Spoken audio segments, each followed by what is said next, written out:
Hey everyone, welcome back to Fake Nerds. I'm your host, Brian. Let's get into it.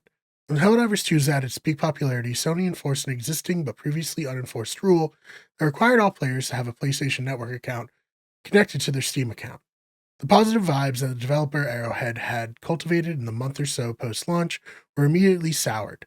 Many PC players were outraged, and many more were effectively locked out of their accounts as a result. PlayStation Network isn't available in every country, that Steam is, and as such, those players would no longer be able to defend democracy alongside their brothers in arms.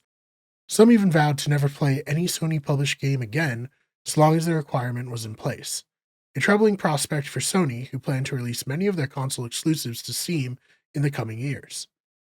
For any players holding out on these titles due to the PlayStation Network requirement, I have some good news. As Game Radar reports, quote, today Sony announced that signing into PSN account in the PC version of God of War Ragnarok and Horizon Zero Dawn Remastered, as well as the upcoming ports of Spider-Man 2 and The Last of Us 2 would reward players with various in-game items.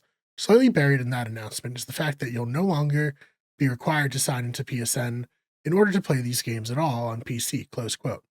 At the time of writing, it doesn't appear that requirements were lifted for all of the previously released titles, but at least players can be reasonably assured that this will not be a requirement going forward. What are your thoughts on Sony changing their position? Personally, I really like it. We don't often see a major company, especially one as far ahead in their niche like Sony is with video games, back down from their otherwise dumb policies. So I appreciate what they did this time. Let me know your thoughts about it in the comments. So recently went over how EA considers Dragon Age Veilguard to be a huge failure, only bringing in 50% of the total player numbers they expected. Well, we have an update to that story, and as someone who's been laid off recently, I hate to report on it. So, please subscribe or follow depending on the platform so I can maybe make this into something that makes money someday. Anyways, BioWare, the legendary developer of the Mass Effect and Dragon Age franchises, has been hit with layoffs following the poor sales of Veilguard. Twisted Voxel reports, quote, according to the post shared by multiple BioWare developers on LinkedIn and Blue Sky, the studio has been hit with layoffs. This includes Dragon Age the Veilguard's lead writer, Shrek Weeks, lead editor, Karen West Weeks, and narrative editor, Ryan Cormier. Additionally, BioWare producer Jennifer Chevery caught, associate game producer Daniel Sneed, senior product manager Lena Anderson, and senior systems designer Michelle Flam have been let go, while senior writer Cheryl Chi, who wrote characters like Leanna, Isabel, Blackwall, and Harding, has been moved to EA's Motive Studio, close quote. An internal memo reportedly says the layoffs were due to EA shifting to, quote, more efficient operating models. Obviously, that's very sad. No one wants to see developers lose their jobs, especially right now where it feels like things are very up in the air economically. From a video games perspective, I reiterate what I said in the last video where we touched on this topic. I'm very worried about the future of the studio, not just in relation to the next Mass Effect game, but if that game isn't a hit, I truly think we could be seeing the end of BioWare. You have to remember, Anthem was a huge swing and a miss, then Mass Effect Andromeda was met with poor reviews, and now Veilguard missed sales targets, and as a result, many people got laid off. So what are your thoughts about this situation? Did you enjoy any of the games that were considered a failure, I guess? And are you worried about BioWare as well? Let me know in the comments. It wouldn't be a Fake Nerds episode if I didn't have some bad news to report about Xbox. But let's mix things up and report on something good first.